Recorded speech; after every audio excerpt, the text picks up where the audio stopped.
Today, my AKA Padders, we're doing Justice League Crisis on Infinity Earths trilogy, the animated trilogy, the 3 films that are at least 90 minutes long, adapting the greatest comic book crossover, the most historic comic book crossover of all time, Crisis of Infinity Earths.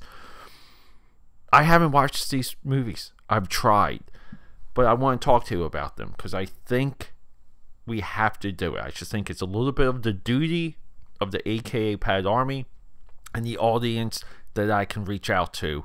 I have a duty with today's episode, so let's go. Quiet on the set! Camera speed. Sound production, take 1. Action! Do you guys remember in Scrubs? I don't know if you ever watched Scrubs. Somewhat of a sitcom. I don't know if it's memory hold. It's just not as referenced as it used to be. But I think the 2 guys from Scrubs, they do like cell phone commercials now and stuff like that. Cause I guess they resonated enough. Scrubs never popped the way Parks and Rec and The Office did for streaming. But they used to giggle every single time someone said duty. And it was like a long running gag on the show. And it still works. So anyway, so it's my duty to talk to you guys. What is Crisis of Infinite Earths? Sometimes people say Infinity Earths, but it's Infinite Earths. 1985, 1986, 1987. These are your 3 years. It's mostly, people can kind of sum it up, 86, 87. You can go 85 to 87. But DC Comics, post Infinite Crisis, so they do this event and they consolidate and they reboot their entire universe. And previously, DC Comics, they cobbled together a lot of these other companies, mergers, acquisitions, but they had some of a cobbled together universe, and they would have like Earth 1, Earth Prime, Earth this, and Earth that. So you would read a lot of these monthly DC books, and they were kind of episodic. They really didn't cross over into other people's books, and if they did, they did. But there was no continuity, there was no train of consequences, and DC fought through this while seeing the absolute true success of Marvel Comics maintaining a true continuity. So to catch up to this, it took DC Comics about 20 years to catch up to Marvel. What Marvel started in the 60s, DC started in the mid-80s. Think about that. So they get all of their universes and they do this giant year-long storyline. And they're crossing over here, crossing over there. They're setting the template of a practice that later would destroy the American comic book industry, which would be the company-wide event. But Crisis does it. They get all of these different realities, different Earths, different dimensions, and they smash them all together. And then, after all of this, they give you a DC Comics history book. And they bring you through all the characters, all the timelines, and where we are now in the story. Where are we picking up? Where are we starting? Now, ever since this, DC, whenever they reboot something, sometimes they have marquee characters. Superman, Batman, back during the New 52, put in Green Lantern, because Green Lantern really was ascending. You kind of reboot that book, but you kind of don't, but you kind of carry on, and you find a way to roll in the status quo. This is more successful than not. We can argue about that, but that is something entirely different.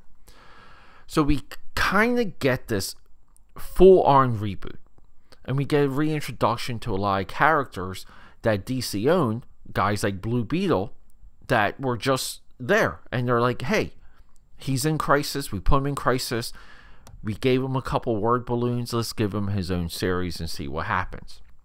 So DC was able to carry on this continuity from Crisis to what we call Flashpoint.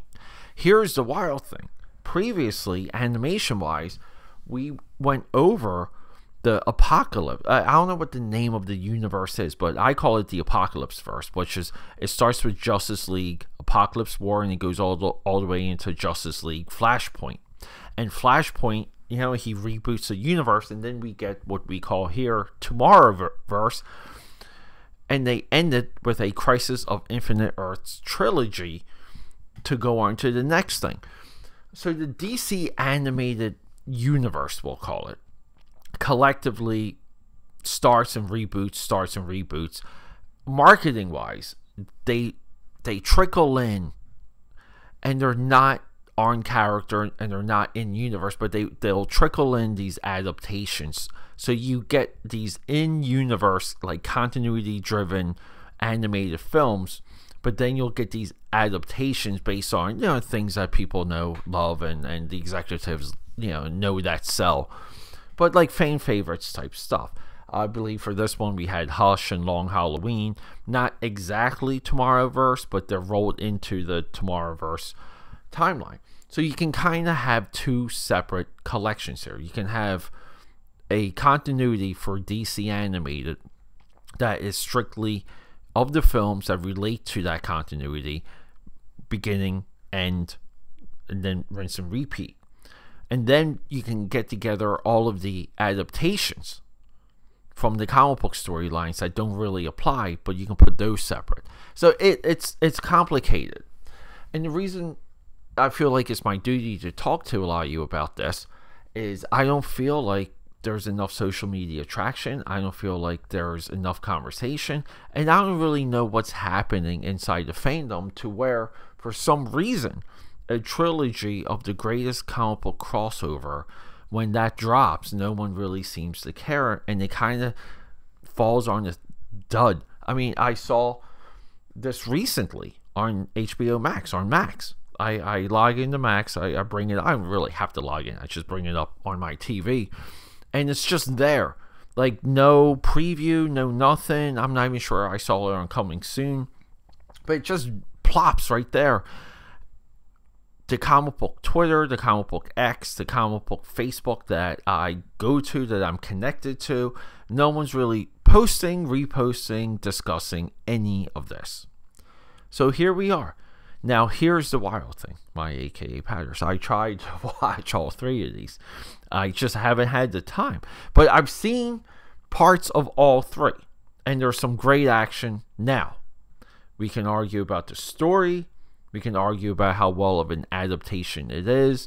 That's for another day. I wanted to just bring you guys what this is, and that it's right now available on Max. It's the animated movie trilogy of the greatest comic book crossover of all time.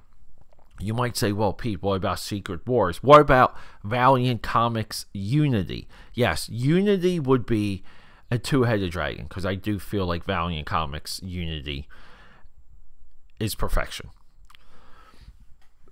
But Crisis really consolidated and did the impossible and did what fandom wanted, and they maintained it for quite a long time, and technically they should still be maintaining it right now, but they decided to go, do the quick route, reboot everything to get a year or two's worth of, maybe 2 years worth of solid sales, but then just to reboot again. And that's where DC Comics is now. They're constantly rebooting. Now, here's the wild thing.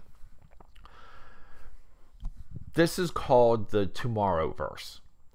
If we look at their rollout, they have what seems to be a simpler, more computer generated but cell shaded animation style. A lot of the character designs are just dead on. They're straight from your head, straight from the comic book page, straight from what you remember, which is the way it should be. But their production line, their production rollout, these guys are fast. It's amazing to me that the procurement of idea to final product is this streamlined, that they can roll out hours worth of animation for this giant epic, that they can do 2 Watchmen chapters 1 and 2, a 4-hour long Watchmen adaptation. We did discuss Watchmen chapter 1 earlier. The work that they're capable of doing, the consistency of it, and I do believe the quality, because I do feel like the quality is there. It's astounding. It really is. Hats off to everyone.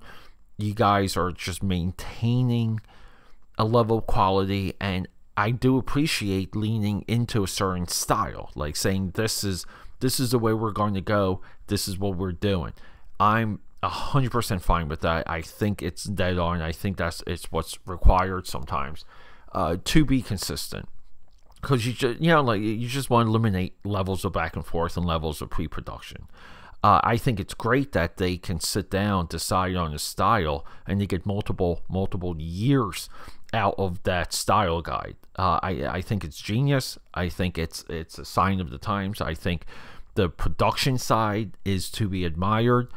And that's a little bit why I want to bring some of the awareness also, because we got some good work here. I want to talk to you guys about the story. Now, is it going to be in part 1, part 2, part 3? I don't know. I may just want to watch it all, absorb it as a single piece of content, not as they intended it, because they intended, I'm sure there's cliffhangers, and you would have to wait to get that cliffhanger resolved. Maybe I will try and duplicate that as best I can to be authentic. But in the meantime, guys, it's on Max. Check out Justice League Crisis on Infinite Earths Trilogy. It's all there waiting for you. Rock and roll. Okay, that's a wrap.